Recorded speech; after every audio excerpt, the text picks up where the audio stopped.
Hello and welcome to the second That DV show, second in our series. My name is Paul Scott. I'm here with Luke Fabish and Jason Hardy of Digital Village to explore some of the hot topics of the tech industry today. We've got a packed program, ideas, stories to keep you informed and up to speed with what's happening in Australia as well as around the world. In the next hour or so, we'll be diving into agri-tech, carbon trading, cryptocurrencies, identity theft, and cybersecurity, as well as an update on some of the topics that we tackled in the last program. We also want to hear from you. So give us your questions for our expert guests and for the panel, as well as the DV show panel here, Luke and myself and Jason will try and answer your questions. Simply type your questions and comments into the chat next to the video feed that you're watching now. And if you do get called away or you can't see us through to the end, don't worry. We'll load a recording of the program onto our website after this program and it should be available in the next day or so. You can also follow us on all of the major social media channels and we look forward to hearing your views on what we're doing. I should mention, today we are trying out some new tech, right? So we've dug our hands into our pockets and we've raised all of $10. And we've now got some new technology that we're going to be trying out to allow some of our guests to dial in. So if there are some jumps in the feed, please stay with us. There may be some hiccups along the way, but we hope to be able to keep it going. So let's move straight into things. The big conversation everywhere these days is climate change, and how we as humans have a responsibility for taking action now to prevent a global catastrophe. In Australia, agriculture is becoming a focal point for achieving emissions targets by 2050, particularly when it comes to carbon capture through something called regenerative agriculture. Our next guest believes we have just 10 to 12 become irreversible. Technology plays a major role in helping farmers monitor the impact they have with carbon capture and get rewarded for their hard work. I'd like to welcome Corey Hancock, who's going to shed some light on this fascinating topic and help us understand what farmers need from the tech sector here in Australia. Hi there, Corey. I hope you can hear us. I suspect there's Hi, a Corey. lag. Can you hear us? Can you hear us? Yeah. Coming in now. Looks like he's just coming in now. Can you hear us, Corey?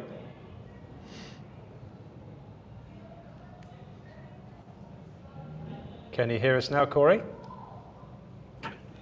I can. Excellent. Great. Good to have you on board. How are things? Fantastic. You guys look very presentable back there. Oh, we've been specially groomed for the occasion. It's been a little bit. Corey, you describe yourself as an environmental cowboy and scientist, regenerative agriculture advocate and activist. You grew up on a cattle station on Carnarvon Gorge, central Queensland, Australia. I watched your website video on regenerative agriculture, mate, and I'm hooked. Tell me, what attracted you to this, and how do you see this concept helping us save the planet? Yeah, I mean, I guess I started off I'm growing up in the cattle station, and from there I had a very natural love for nature and people and the way that we end each other. So I went on to study.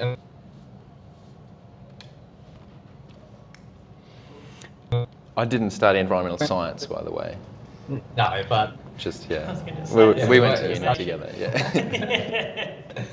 And then, I started off in the environmental industry as a professional, and I went into carbon farming briefly, which I'm going back into now recently. But that carbon farming concept is where you go out into the cattle stations and you build forests and soil, the carbon in the soils, basically regeneration, and the farmers will get paid a certain amount for that regeneration. And I met some people there, some station managers that were practicing regenerative agriculture, These are concepts that basically mimic nature, mimic the way that the buffaloes and the elephants and all those heavy-footed animals over millions of years have rotated in that predator-prey sort of model, and helped build the soil carbon. So I started to get a really genuine interest in it from there, and how we have moved away from that mimicking of nature into a more conventional agricultural model, which is where all the natural devastation comes from. So I thought that it'd be a really good way to improve our current systems by swapping to that regenerative model itself, but also working out the financial incentives to allow people to do that. That's a very long-winded way to address it, but it's the basic concept of my basic interest in it, I guess. Right. Look, and following on, I think it is, of the Australian government's greenhouse gas emissions target for 2050. Tell us, do you think that's achievable? Besides the changes in mindsets and practices that you talked about, what sort of role do you think technology can play in helping farmers achieve that? Yeah, so it's getting increasingly difficult in today's day and age, where there's such a high demand on food with growing population and the rest of it. And then we've got the climate projections on top of that, with extra droughts and floods and all those climate extremes that are coming through. So farmers are faced with extremely challenging times that we haven't been faced with before. And the crops and the beef production is all on the decline, and it's going to increase in decline in our current conventional model, just due to these climate extremes and the demand that's been placed on the land. It's not being able to produce as much. So we need to move away from this conventional model into those more regenerative models to allow the country to recover. And that recovery period is crucial. So this is where carbon farming comes in. This is where it can become interesting, is because the farmers can get paid to regenerate their land, to reduce the amount of stock that they have, so that that allows them the time and the financial incentive to be able to recover that land in that drought, in periods of hardship. So when I was going through doing carbon farming, you know, it was in that period of 6 to 7 years of drought, and the farmers were completely destocked their land. So they weren't getting any income off their land at all. Whereas, you know, the carbon projects were coming along, and they'd get a certain amount of money off that carbon project per year. So they were getting, regardless of whether they had stock on the land or not. So it was allowing that land to recover rather than keeping on flogging it with more sheep, more cattle, the rest of it. And you know, it was saving. It was literally increasing or reducing the risk of mental health in there. You know, a lot of farmers out there at that time were talking about suicide, and they were saying that the carbon projects actually saved them. It saved their families in that financial time of hardship. So I think I saw that it has. There are extreme challenges amongst that. One of the challenges that I know you guys wanted to touch on was around that carbon abatement calculations, and how we can calculate the carbon amount that is sequestered accurately, right? And we can do using different technology, I think, like I've been discussing with you guys previously, about, you know, different infrared models. Maybe the blockchain technology can more accurately measure that carbon abatement. So there's a consistent standard, not only nationally but internationally, and everyone measures the carbon the same. Because at the moment there seems to be a very inconsistent way that we measure carbon across the board. Indeed, there was. You wanted to mention the Microsoft situation. No, I was actually just had a quick. That's great. Obviously, that that carbon farming's had such a big impact on farmers and on properties that's in the soil now.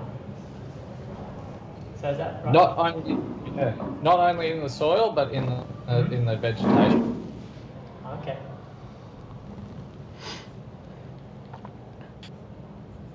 Methods, and then the highest growth rate in vegetation is from when it's a little tree to a big tree, basically, and that carbon growth rate is what you can calculate using different models, and the farmers will get paid for that carbon sequestration. Sure. And the farmers getting paid for that sequestration, is that coming just from government, or we're seeing that from private sector as well? Yeah, so I guess I'll give a broad overview of how that has come about. So in 2015, the Paris Climate Agreement came into play, where 22 countries signed on to reduce our global emissions and keep global warming within 2 degrees Celsius. Australia was one of those countries that signed on to it. So that they allocated Malcolm Turnbull allocated $2.5 billion into an emissions reduction fund. Now, Scott Morrison topped that up to about $2 billion when he came into leadership. And that emissions reduction fund opened up a whole heap of different methodologies. There were renewable energy credits and then carbon methodologies amongst that. So the main carbon methodologies that have been used at the moment is forest regeneration, fire savanna burning methodology, and soil carbon's only just come in. It's only just come into play right now. So it's still a new concept, and people are a little bit wary about it. But what the companies we're working for now go out and they assess the carbon suitability on the cattle stations, and then they'll put all that information together. They'll calculate the amount of carbon. They'll consult with the farmer and say you can get this certain amount of money for just changing your management practices to become more regenerative, and then they go to the government and they submit it through the Clean Energy Regulation. Per tonne. So at the moment, they're sitting around $14 to $16 per carbon tonne. And that carbon project will get locked in for 25 years. So the farmer will get paid, depending on the amount of carbon that they sequester, they'll get paid each year for 25 years. Okay. Corey, how do they come up with the price of that carbon per tonne?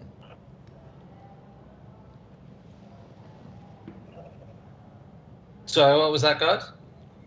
I'm just wondering how they come up with the price of that price, $14 a tonne. Yeah, so it's not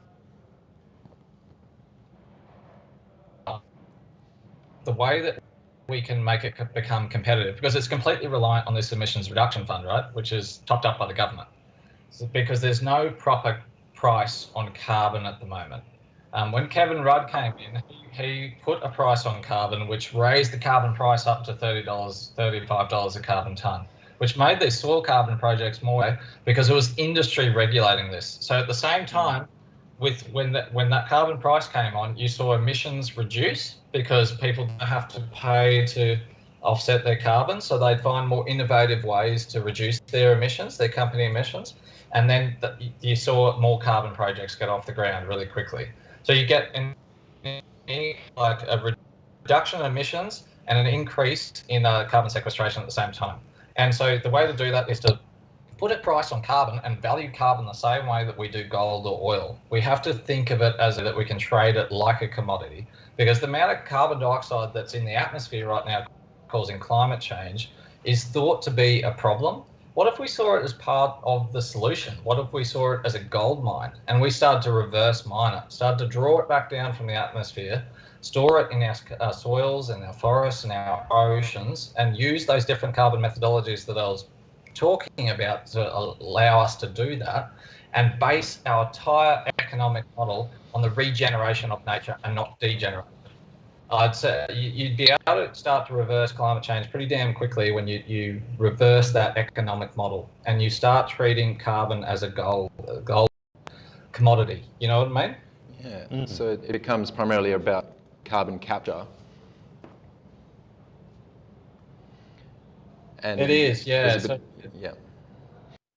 And so I know a lot of energy plants around the world are doing that, where they're capturing nearly 90% of the carbon that they're putting in the atmosphere, which can then either be stored in the ground and then reused as other energy sources in the future.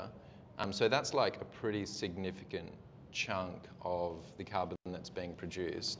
What about, I'm interested to know a little bit more about the agriculture side of things and how You mentioned what the kind of concerns were with storing carbon in the ground, or carbon trading in agriculture or in farming. Yes. So there's a few challenges. I think the first one is the climate projections. In Wales, I think that the temperatures are just going to get so hot that it's going to be very, very difficult to grow the vegetation that we want, and be able to practice that regenerative agriculture method, because really, like, we need rain. So if you don't get the rain, then nothing's going to regenerate anyway. So I think the climate projections are now actually going to be a very, very prevalent challenge into the future. The other challenge is not having a price on carbon, and it not being competitive enough with the current cattle prices the way that they are. The third challenge would be the mindset shift that we need to create that sort of enthusiasm around the carbon industry. People, especially in Australia, sort of have, and this is sort of developed right back in the early days. We have a very poor environmental mindset, and it's developed right back in the early days from when Europeans first settled into this country, and there were huge massacres. There was complete domination of the indigenous. And we have applied that same mindset of domination to nature with agriculture, by the way, with the clearing of trees and just smashing land. I'm proposing that we start to align ourselves more with that regenerative mindset, and we have to think differently about the way that we do things. We have to mimic nature. We have to be more in line with nature. And if we are, and that's more of a spiritual mindset as well. It's not just a sort of a hippie thing. It's more of a looking deep into nature. I mean, Albert Einstein said it himself. The deeper you look into nature, the more that you understand life itself. And it's really true. And that's what regenerative agriculture is all about. And you talk to the farmers that are actually practicing regenerative agriculture on the ground, and they say that the first thing that they say, that it's not the paddock that you have to change first. It's the paddock between your ears that you have to change. You have to go deep into yourself, and reduce your own egos and biases and pride, and look deep into yourself, and look deep into your own flaws and your own biases, and change that first. To change that methodology along the way. So I think that's one of the biggest challenges that we come across in everything, by the way, in all our environmental challenges, is that mindset. Amazing.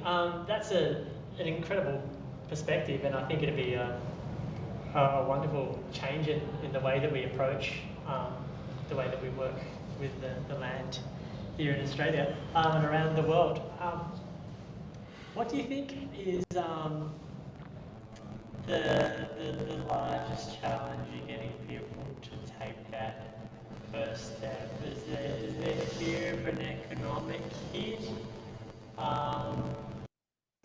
Yeah, and that kind of is one of those economic hits. Is that there's a transition period in going from conventional agriculture to regenerative agriculture. That transition period is generally 2 to 3 years, where you have to have a high input of costs to start changing your practices. But they say after that 3 or 4 year period, you start to see your soil regenerate. You start to see nature itself just do everything that it was intended to. So then your inputs reduce, right? So then your chemicals, your fertilizers, everything that you're putting on the land reduces. So after that transitional period, there's a bit of an upfront cost. You have to take a bit of a hit. You have to reduce your cattle numbers and the rest of it, and put yourself through some courses. Like, that's the first thing that you should do, is start getting out there and learning about it. There's heaps of regenerative agriculture groups online, heaps of holistic farming courses that you can go through. So, but yeah, that 2 to 3 year period is a bit of a hit to start.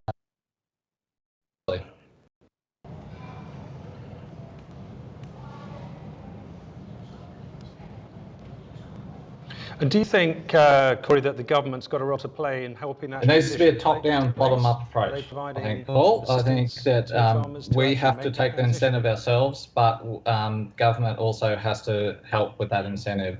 So that helping that incentive is the carbon farming concept. Once the farmers build that carbon in the soils and the forests and everything, then they could get paid for that. And so that's the incentive. Maybe there should be some stimulus packages to help them transition. I think that's probably reasonable. But we need to look internally ourselves as individuals and then collectively as a whole. Like, where do we want to go as an industry? Agriculture, or our industry as a whole. You know, all renewable energy and our entire resource industry and technology. It's like, where do we want to go? Where do we see ourselves in 10 to 20 years? We need to ask ourselves that question. And once we ask ourselves that question, we have that bigger picture thinking of 10 years, 15 years in advance, and we see all the challenges, we'll start to look at that 1 to 2 year period and say, well, what's the first step that we need to put in place? What can we do right now, regardless of government? Because the government's not going to act until we do. You know, they're not going to feel the pressure until we start putting the pressure on. So what's that first step? It doesn't need to be a huge step. That's the thing that I tell farmers all the time. It doesn't need to be something extravagant. You don't need to go and build 1 million kangaroo fences, keep the kangaroos out or whatever. Just what's that first step that will help put the methodology in place that you can do, and then take the next step, and the next step. Yeah. And then all of a sudden you've taken 10,000 steps. You know, you've built built an entire regenerative palace, so to speak, and you've only taken little steps. And you look back and you look in that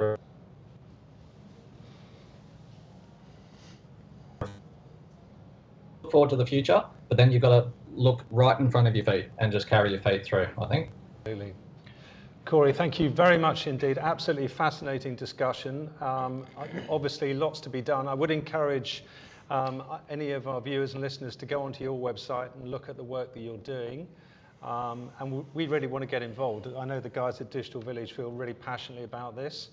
And if there are things that we can do, particularly to help around the carbon capture measurement side, we feel that's an area where technology could be helping the industry move forward a lot quicker. But thank you again, and see you again soon. Yeah, no, thank you very much, guys. It'd be really great to hear the blockchain bit, I think, because that's a big good lead on the line. what we're talking We've got about. Dion waiting, I think. Yeah, I mean, I guess just kind of segueing somewhat into that, Corey. It was interesting, you mentioned earlier around how, you know, because the challenge that we're actually facing here is a global problem. It's a climate change problem. Like, we're talking about carbon trading, we're talking about an economy or a marketplace essentially, but it is a global problem, and it's something that needs to be shared and addressed globally. Yeah. And a really interesting way of doing that, you actually mentioned the blockchain of being able to do that, because it ultimately kind of comes back to, well, how do you put a price on carbon, and how do you measure the value of some sustainability projects? So, you know, the megawatts of wind produced by a power plant in Brazil, or 30 hectares of regenerative agriculture in Australia, or some chemical plant that's been shut down completely in China or something like that. What's the actual... There needs to be a standard. Yeah, well, I mean, and so an interesting... Or an exchange. Yeah, and so maybe Dion, I just saw that you're probably about to dial in, but it'd be interesting to hear your perspective on being able to have potentially a kind of a way for a globally network of people to actually provide input on the value of those things. So it's like a global standard of a value of carbon, of cost and... Okay. Okay. All right. But he will dial in a second. So, yeah, we'll have to bring Dion in now. Yes, anyway, we will. Actually, so stay Thanks, dialed Corey. in, Corey, anyway. Really appreciate it, mate. Thank you. See you, mate. Great. So that's absolutely fascinating discussion, guys. So cryptocurrencies are becoming a mass market investment asset. Okay, we're going to have to slow down. Sorry. edits. Yeah. Nobody will see it. Oh shit, Yeah. it's live. Actually, that's not right. We'll be back in just a moment. Dion's here ready to go.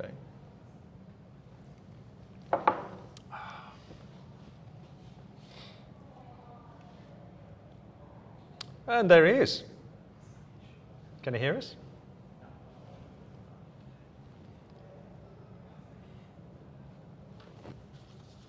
I assume we're still Hi, Dion. streaming live.